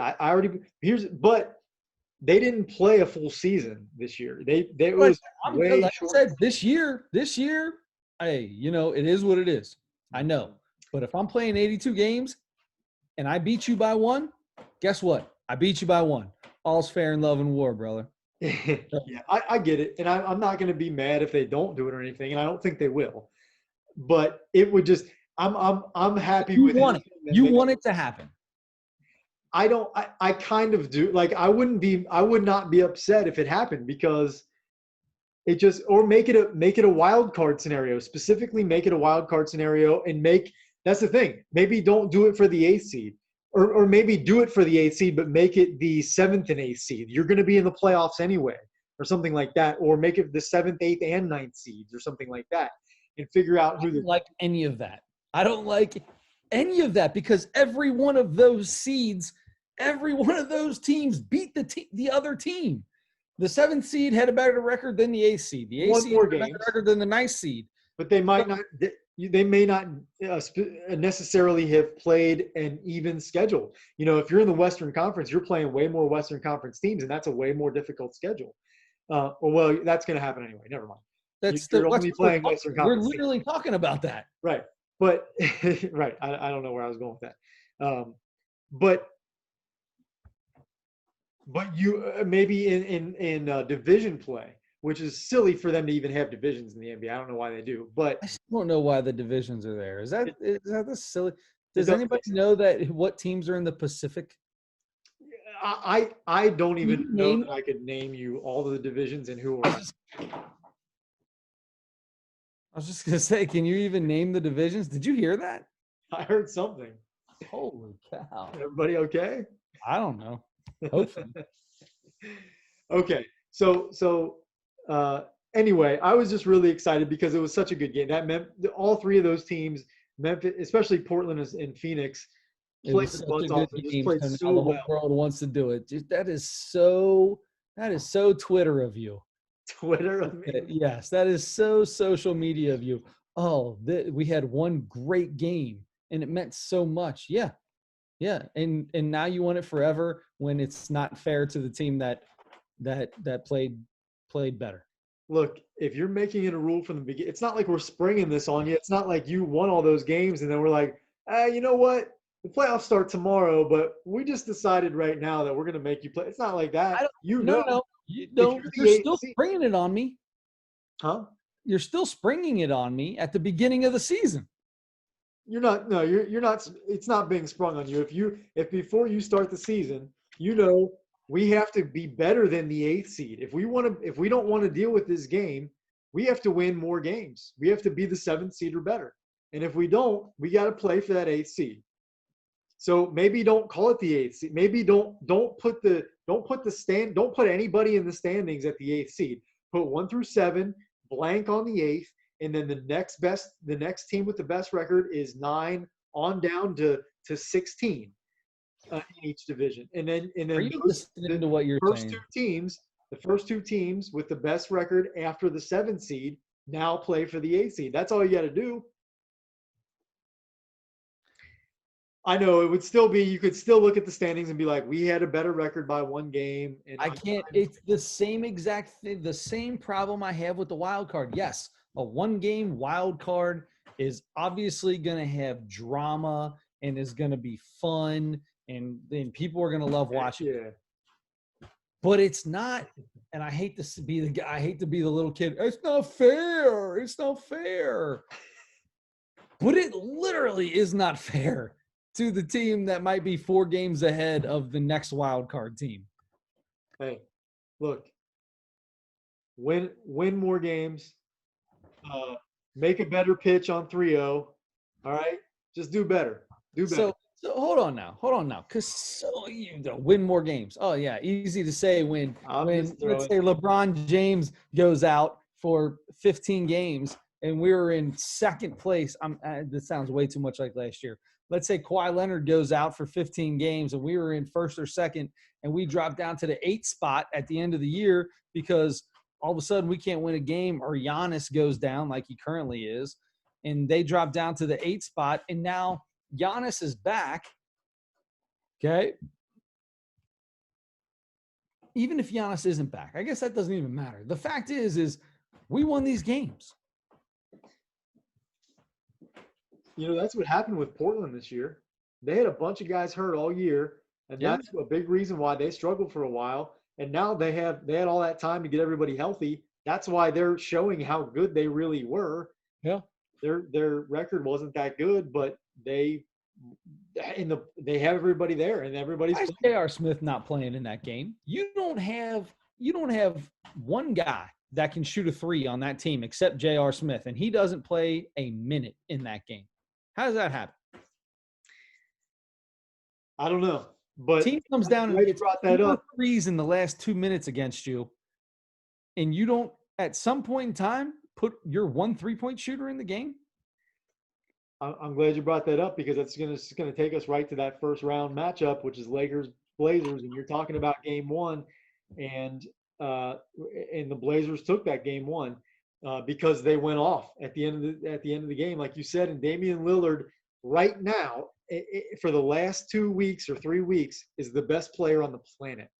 That guy, the way he is playing, is the best player in the world right now at this very moment. Can we say the best player in the bubble was Devin Booker? No. Devin Booker? Yeah. Damian Lillard was as good or better. Devin Booker was the next best for sure, I think. Okay. So then you got him and poor LeBron James. I know where we're at right now, right? We're going to talk about this game and somebody's going to bring up LeBron James to try to irritate me. LeBron James had 20, 15, and 15 in a playoff game. And if I'm not mistaken, I believe I saw somewhere that he was the first player to ever have 20, 15, and 15 in a playoff game. So I don't want to hear, can we just not talk about playoff LeBron or any kind of stuff like that? Anthony Davis looked terrible. He looked like he didn't want the ball in his hands. He looked like he was nervous every time it touched him. He was not aggressive. He in LeBron, who goes 20, 15, and 15, is the one who gets the brunt of this loss. Was it Shaq that was saying that he needs to I think Shaq was talking about him when he said he needs to have 28 or 29. He can't be under that. He's it's his fault. If he doesn't score 30, then it's LeBron's fault. I totally disagree with that. I agree with you. That's not who LeBron is on this team. LeBron James led the NBA in assists this year. Yes. It's that's okay. Now it's up to Frank Vogel to make sure the right guys are on the floor, which is to your point why J.R. Smith probably should have been out there or somebody else. Danny Green wasn't. Yeah, maybe they have rotations that he was planning on, and J.R. Smith was not one of those. Who knows how he's been practicing or whatever. But you've got to mess with your personnel, especially depending on how the game's going. I mean, so maybe J.R. Smith or the goofball that they signed that was in Miami that's similar to J.R. Smith, big scorer off the bench. Why can't I think of it? I'll think of it in a little bit. But anyway. It didn't work out for the Lakers in game one. A lot of people, because of the way the Portland Trailblazers were playing the last couple of weeks and the way they played their way into that 8th seed, are talking about possibly beating an 8th seed, beating a 1 seed, the Lakers, in this first round series. I mean, a lot of people are talking about that maybe happening. Now, you have jokers like Charles Barkley saying it's going to be a sweep, and that's ridiculous. I mean, I'll eat crow or whatever if they do, but because I still think Lakers in 6, even down. Waiters. What's that? Dion Waiters. Dion Waiters. Thank you. So this is where we wanted to get into really, and we can speed right through this now because we don't have to talk about every first round game that's happened already, but we want to talk about the matchup. So we've started talking about Lakers Blazers. Blazers are up 1-0, but knowing that, who wins the series and how many games? Lakers in 6. That's exactly what I had. Now the 2 seed is the Los Angeles Clippers against the 7 seed Dallas Mavericks. That is split because the Mavericks just won just a few minutes ago. Yep. That series is split 1-1. Can we all say that Porzingis should have never been thrown out of that game? Yes, totally agree. And the Mavs should probably be up 2-0. Maybe. Here's the reason why. So he didn't get thrown out for getting into that scuffle. He got thrown out because he got his second technical. He shouldn't have been in that position to get two. I didn't necessarily look at it that way. I was looking at it as he got tossed because of the little tussle that happened. That's his fault for getting 2 technicals, honestly. That you're right. You're right about that. I apologize. I take back what I said last time. People still think it was too soft for him to get the technical. I don't necessarily. I think it's okay for him to get the technical because he went over there. He went over there to kind of confront Marcus Morris for doing a little extra after the thing or whatever. Being Marcus Morris. Yeah, and that's right, and that's how those guys behave. The Morris brothers. Who will never get a technical for doing a little too much, but. And Luka kind of he did it. Yeah, Morris did a little extra, and Luka jerked away from him and kind of made it look worse. And anyway, it was a stupid thing. It should have never happened. But 1-1 series right now. Who wins this series and how many games? Man, I'm going to tell you, we talked about this, and you know how much I love this Mavericks team, right? I mean, from the beginning, I talked about how much I love this Luka Porzingis combo. And when Porzingis is healthy and Luka being honestly a top 5 player in the league right now, and Porzingis 2 years ago before he had all these crazy injuries being on the verge of being a top 5 player in the league. Man, this is so hard for me because then you're talking about literally the second best team in the West that they're going against. Yep. I'm putting this one 7. 7. I'm gonna let this go 7. And man, how do you vote against Kawhi? I'm going Mavs in 7. Oh my gosh. They should have won the first 2 games. I feel like that series They would should be be up 2-0. I feel like the Mavericks beating the Clippers would be a bigger upset than if the Blazers beat the Lakers in that series. I feel like it would be a bigger upset because it just shows the degree of difference in the West compared to the East. Like, it's not that big. These teams are good, and also the fact that the 7 and 8 seed also had a lot of injuries during the actual regular season to put them in the place they are coming into here. Because I think I put the Mavs before this started and we were talking about it. I had them as a 3 seed in the West, and I think if Porzingis plays the entire year and they're healthy, I think they might even be there.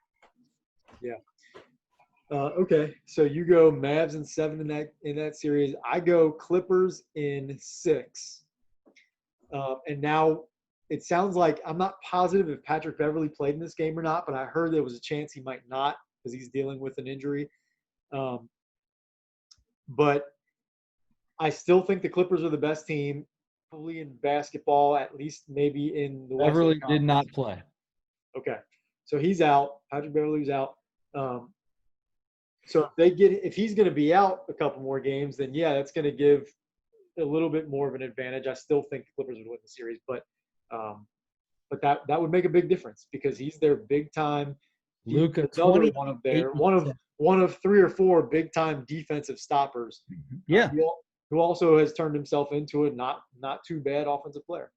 And as somebody everybody hates. Right. But okay. On to the 3-6 seed in the West, Denver and Utah, which that one is now tied as well. Utah played the first 2 games without Mike Conley, and he may be coming back on Friday for Game 3. Yep. So that's got to mean something. So, what do you think, Denver or Utah in how many games? This Denver team is. I really like what's his name, Jokic. I'm a big Jokic fan just because of his awkwardness. However, they just lost by 20 today, and that's without their point guard, or that's without the Jazz's without the Jazz's point guard because Donovan Mitchell's plays the 2 when Conley's in. So I'm gonna go ahead and say I think this goes far too. I'm gonna put the Jazz in 7 because I don't count Jokic out at any point in time, but I think these 2 teams are pretty evenly matched. However, like you said, Michael Conley Jr. coming back, I think that puts them over the top because Donovan Mitchell has proven he can't do it by himself. Right. And that's not a knock on Donovan Mitchell. It's just the fact that you just can't do it as one player on a team anymore. Yeah. And speaking of that, how about Donovan Mitchell scoring 57 in a losing effort in Game 1? Yeah. That's incredible. That's the third most in playoff history. Third most points in playoff history. Is that incredible? In a losing – and they lost. That's crazy. And they lost. It was funny. So I saw on I think the Bubble Watch or the Bubble Life or whatever it is, the thing we talked about on Twitter, that's still like one of the coolest, one of the best accounts to follow I've ever seen. They posted who was it? I think it was Jamal Murray. Posted. Who He had was a great game in the first game. 30. He dropped 36 himself. Yeah, and he had a great fourth quarter too. He hit a bunch of big shots down the stretch. But he was walking like down the street or whatever, wherever they're in the bubble, right after this, and he was walking past one of the little restaurants they have for them or whatever, and outside, sitting there after their game, eating by himself, was Donovan Mitchell, and he's like, "This is the weirdest thing." Jamal Murray saying, "This is the weirdest thing." Right after our game, I run into this guy who just scored 57 and he said it loud enough for Donovan Mitchell to hear. And Donovan looks over and he kind of smiles. And Yeah. it was that was an odd thing. This is, one of those things that you do not normally see. This bubble is a goof thing, and But it's I wish I could be there. I wish I could be there. Malika Andrews is there, and she's talking like she's all bummed out because they keep bringing up how she might have to be there for like another 3 months or 2 months or whatever. And she's like, "Oh, I was so excited to do this interview until you reminded me how long I'm going to be here." I would love to be her, just to be around all this craziness that's got to be going on. That would be so cool.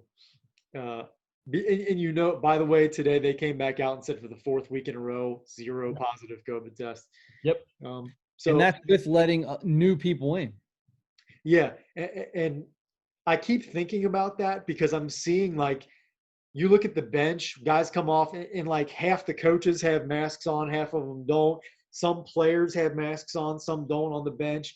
And I'm like, what are you doing? You can't just walk up to those guys. You come right out of the game after being around all these guys, and you're walking right up and high-fiving and talking to people on the bench. And they've tried to like distance the seats and stuff, but even it's still not happening. And then I'm getting all worked up about it, and I'm like, oh, wait a minute. They have all these things in place to make sure nobody there has the virus. Nobody can come in that they don't know for sure has it.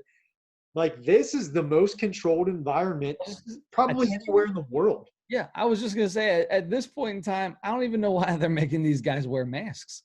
I know. But, I mean, I'm still glad to hear it when they Sure, are.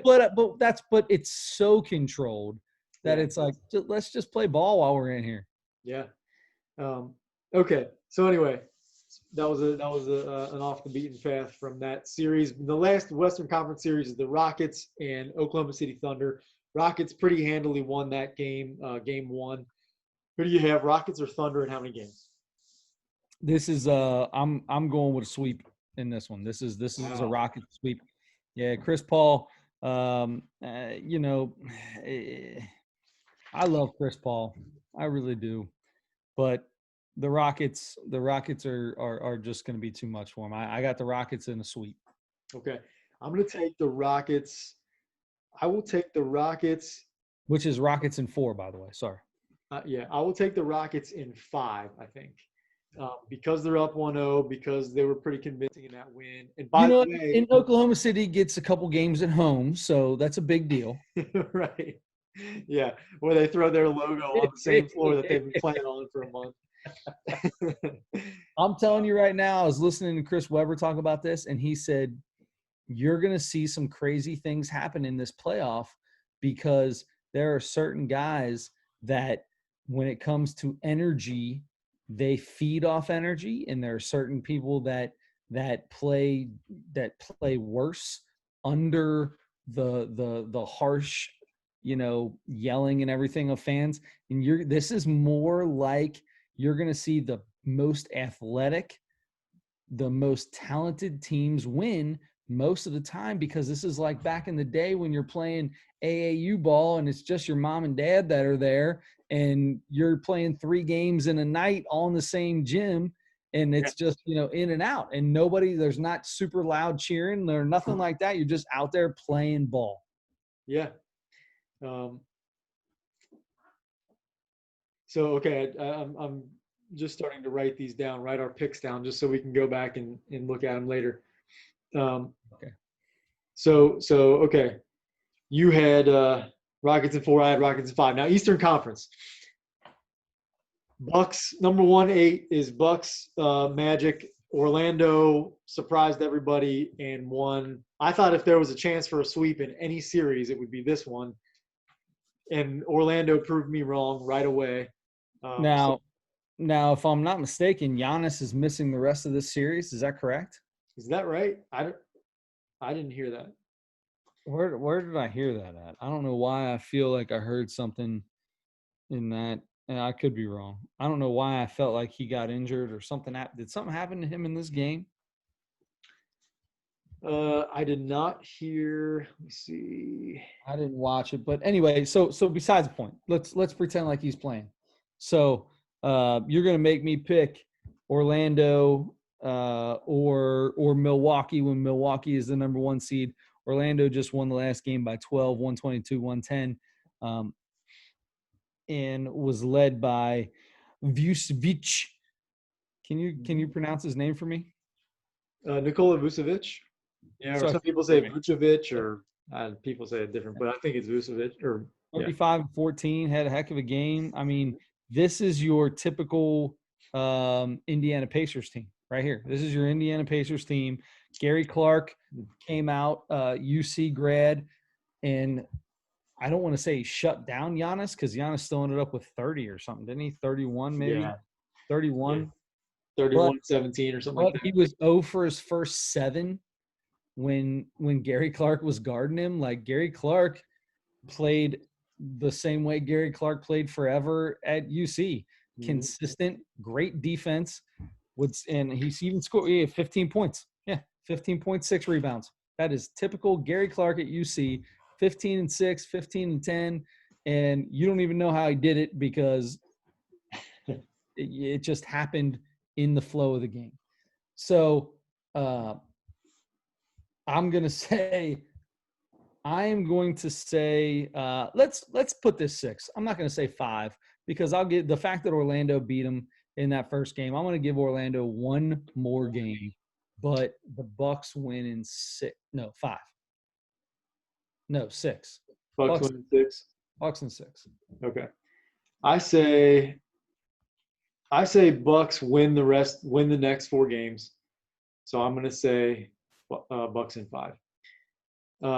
Then you have the 2-3 game, the 2-7 series is Toronto and Brooklyn. Toronto, after their win today, is now up 2-0 in that series. And Toronto is such an enjoyable team because they don't have that superstar this year. They don't have Kawhi Leonard this year. But they are almost – I think they would beg to differ with you in that. Because Fred VanVleet is awesome. I mean, we all love Fred VanVleet, but Pascal Siakam is who they feel is their all-star. Okay, maybe not superstar, but they feel like that's the guy who's going to be that superstar. Sure.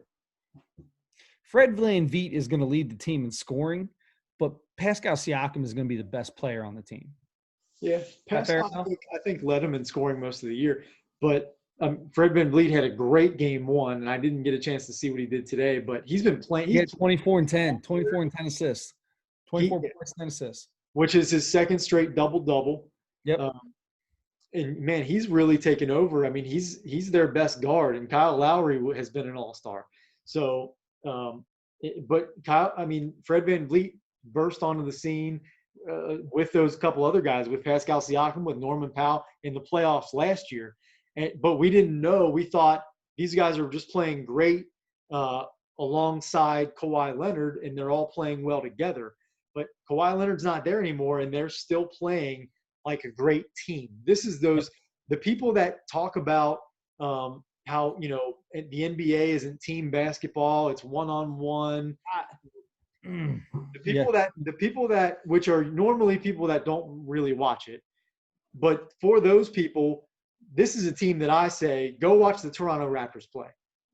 Watch the Raptors play. This is a lot of teams in the East that are this way, that just play good basketball. Yeah, they move the ball really well. Nick Nurse is becoming one of the, like Brad Stevens was, like one of those like next level thinkers, basketball thinkers. He's throwing all kinds of different.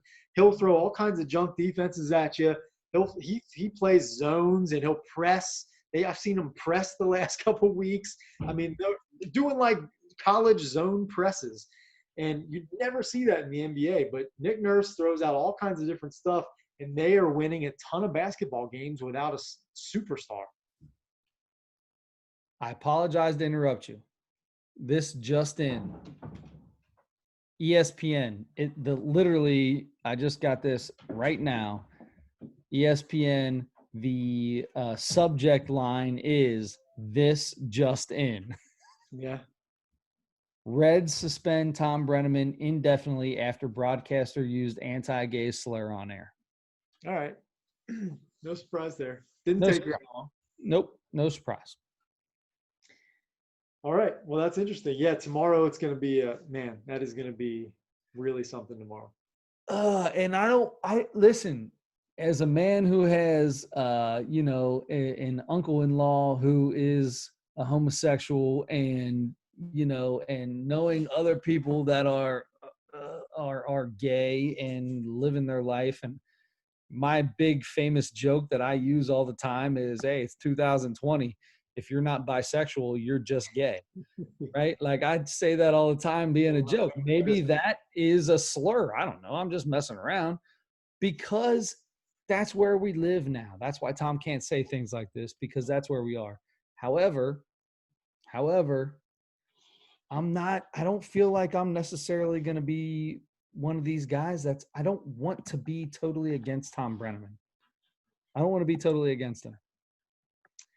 I'm totally against what he said, but I'm not totally against him coming back. You don't think that makes him a terrible person who should not have another opportunity or anything like that? Exactly. Thank you. Yes. You say things much better than I do. No. No, I don't. But I will probably pick this series better than you will. No. Toronto. We're gonna pick this the same way. I guarantee it. Okay. Toronto. Count of three. Ready? 1, 2, 3. Toronto 4. All right. You don't think they're going to sweep the Nets? You don't think this Toronto team is going to sweep the Nets, honestly? No, because I think this Nets team is better than a lot of people think they are. Okay. In fact, I wouldn't be surprised if they win 2 games, honestly. But since it is 2-0, and I'm very impressed with Toronto, I'm going 5. And then we'll go to the next one, Celtics-Sixers, which could be a very interesting series, or the Celtics could blow them away. But I don't think this is, which, by the way, it's 2-0 now, Celtics. But I went into this series thinking either the Celtics were going to run away with this, or it was going to be pretty even. But I did not think the Sixers had a chance to win in 5 or 6 games in this series.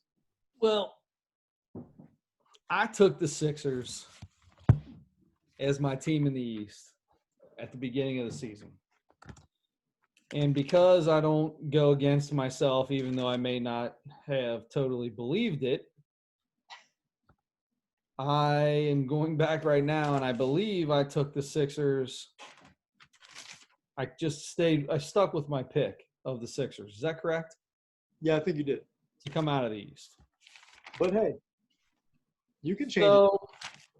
I'm not changing it. We're talking about this series. I don't believe it, but I'm not going to change it.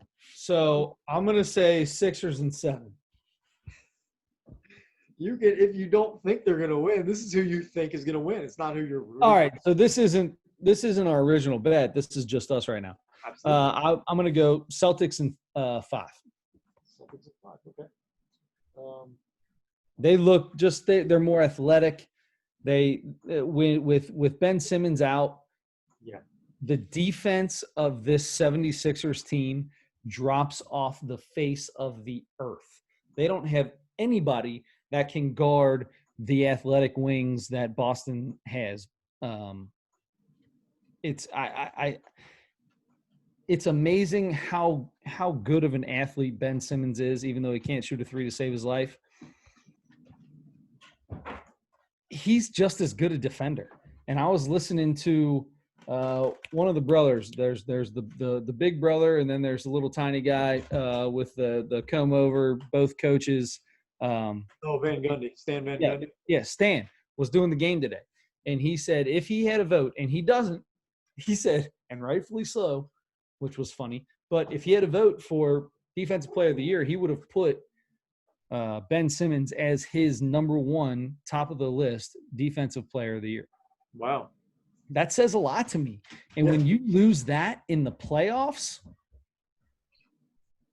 I don't see. I mean, you got one Joel Embiid go off game, but outside of that, Celtics in 5. I totally agree, and I'm picking the exact same thing. So our last series is Indiana Pacers and Miami Heat. I think this could end up being one of the best series in all the playoffs. Who do you have? I'm going to let you go first on this one. Okay. I think I'm going to say, if I'm rooting for someone, I'm rooting for the Pacers. But I'm going to – and by the way, we already know that Miami is up 1-0. So I'm going to take Miami at this point I'm going to take Miami in 6. Is there something wrong with Victor Oladipo? No, I think he's playing. No, I know he played, but he only played 8 minutes in the first game. Is there something wrong with Victor Oladipo? Something must have happened then, yes. Okay, because he played – I feel like I should have gotten an alert about something like that. I feel the same way because I didn't hear anything. And I'm just jumping back into that first game. He played 8 minutes, had 4 points, like something and 4 free throws. Something happened in that game, which is probably why Edmund Sumner got so many minutes. But as an Edmund Sumner fan, being down 1-0, whether Victor comes back or does not come back, I got to go with one of my all-time favorite Xavier Musketeers. And I'm going and just closest to my hometown, to our hometown. I'm going Pacers in 7 because there's no way this doesn't go 7. Even if the Pacers are outplayed, even if the Pacers are outmatched, they will make this go 7 because that's what Indiana does. Yes. Now, Oladipo, and now that I'm reading this, I remember seeing the highlight. He got scratched in the eye. So he got poked in the eye and got scratched. So I think he'll be fine. He'll be fine. They don't play till tomorrow. That was 2 days ago. It sounds like he's going to be okay. Yeah, he'll be fine. So then I definitely is no fun, but right. Yeah.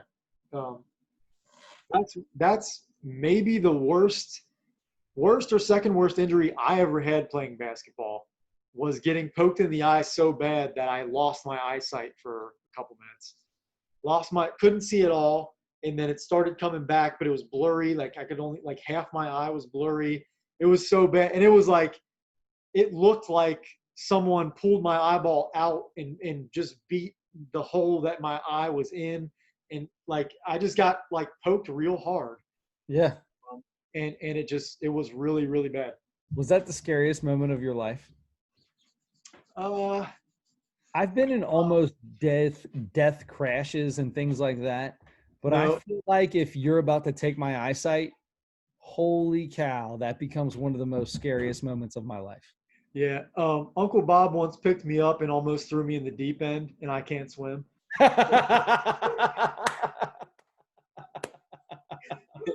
I thought you were about to say Uncle Bob once had me in his office at the sheriff's office. No. The day I went to jail, if he wasn't there to rescue me, that might have been my Thank God Uncle Bob was working. Yeah. He wasn't working. He just came. He was off. He came down and. He came down. I didn't know that. I thought he was working. Gave me the red carpet treatment. Yeah. I heard all about it. I just heard all about it yesterday. I didn't know that you spent the basically the whole time you were incarcerated in his office. I didn't know that. Yeah, we breezed right through all those steps, boy. All those guys were looking at me like, if I ever get out of here, I am murdering you, son. Standing in line, waiting to get their scrubs or whatever, their county blues, and you didn't. Did you have to take your clothes off and have cavity scans or anything like that? They did the lie thing. I had to. They made me get naked, and they just they dumped water all over me, and then they dumped the lie on me like in Shawshank Redemption, and just gave me a towel, a little tiny towel, not even big enough to cover myself. Yep. No, I didn't have to do anything. I did nothing. Um, So so anyway, funny. so Our Uncle Bob worked in the sheriff's department at the jail for, I don't know, 30 years. The only one of us cousins he ever saw there was you. And if anybody has never listened to this podcast before, that's really funny. it is. It was the only time I've ever been in trouble with the law. And it was a mistake because somebody made a clerical error on a ticket that I paid earlier. Thank God you and your dad keep every piece of paper that you've ever put your name on. Yeah. Yep. Besides the point. All right, back to what's your call for? That's I apologize. Back to No, Indiana, Miami. you had Miami in 7. Is that what you said? No, You have it's Indiana in 7? Indiana at 7. Indiana in 7. Okay. I went 7 because there's no way Indiana's not going to 7th game, Okay. but I took Indiana because of I gotta go with closest to my heart in this. Okay. I like that. I like that pick. I'm going Miami in 6. Man, that's rough, bud. I know. I think Miami's just better. I think they're just a better team. I love the Pacers. You know I do. And they're a team that always seems like they're not going to be that good and are always like a 3, 4, 5 seed, 6 seed, something like that. They always surprise everybody because they play the same way no matter whatever turnover they have in players and coaches. They seem to always play the same way. They are always one of the best passing teams in the NBA. They're always one of the best defensive teams in the NBA. And those two things win basketball games, so they always play that way. And they've always got an underrated star. Yeah. Paul George was an underrated star in Indiana. Yeah. Victor Oladipo is an underrated star in Indiana. They've always got an underrated star, which I like that guy. Yeah. Yep. And they always seem to push the right buttons. You know, they bring these guys in that are like, you know, on other teams might average 11, 3 rebounds and 1 assist. But they'll bring those guys to Indiana and they'll get 13 or 14 and 5 or 6 and another 4 or 5, and they put all those guys together and they know how to play and they figure out how to play together. And by the way, Nate McMillan just signed a contract extension, I believe, so very well deserved for him. No doubt. Good to hear that for Nate McMillan. And so yeah, that's I think we agree that's going to be a really good series either way. Mm-hmm. So that sums it up. So it'll be fun to go back and check those at the end of these series and see how we did there, and then we'll pick. Write something down that says we need to go back and see what we all picked, because we do this all the time and we never go back to see how we did. You're right, unless we place a bet on it. Is that what's going to make us go back? What would that be? So let's say whoever gets the most correct teams. Huh? Whoever gets the most correct teams or the most correct games. Because we took a lot of the same teams. Yeah, should we say whoever gets the most correct, the winning team and amount of games? Let's just go correct amount of games. Okay, but you have to have the winning team. Yeah, you have to have the winning team, and then how close were you to the correct games? If you don't have the winning team, you don't even get to add them in. Okay. I don't know how – you're going to have to figure out how to do this and make it fair. But, yeah, I'm totally down for that. What's the bet going to be?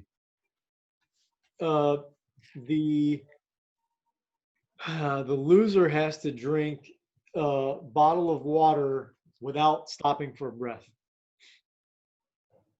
It's got to be different than that. I can do that. That's easy. Okay. Let's do something like how about just tack on another minute of stand up when we get our World Series winner? Or? I'm totally down for that. Let's make it 3 stand-up minutes. Yes. Okay. Wait a minute. Hold on. We can tack on an extra minute for whoever wins each round. Okay, so then it can either take a minute off or add a minute. So if you end up losing the baseball deal and you got to win, but you also get 4 minutes or 3 minutes in the NBA thing, then you actually win the Major League Baseball deal. And then do you have to, if I do that, then the other person would have to do it. 2 minutes of 1 minute. minute. Have to do 1 minute, however Just many the opposite is. Yeah. Okay. sliding scale. I'm totally down for that. You're in charge of this, though. Okay, I got it. You're in charge of. You just became ever since COVID. You're just in charge of the podcast. That's fine with me because for 2 years you've been carrying this thing on your back. I can't believe your back's not sore. I don't know about carrying it, but You've carried it. All right. Look, we are going to work. We went pretty long on this one, but that's okay. yeah, we did. And it's a great opportunity to. I think we should save the comedy special for next week. Me too. Save it, and we watched it, but it's Sam Morril. I got this. So if you're watching, if you're listening to this, and you haven't had a chance to watch Sam Morril, it's on YouTube. It's called I Got This. It's his hour special just in the last few months. So you and I will talk about this next week. That's exactly right. And until next week, don't forget to turn your headlights on.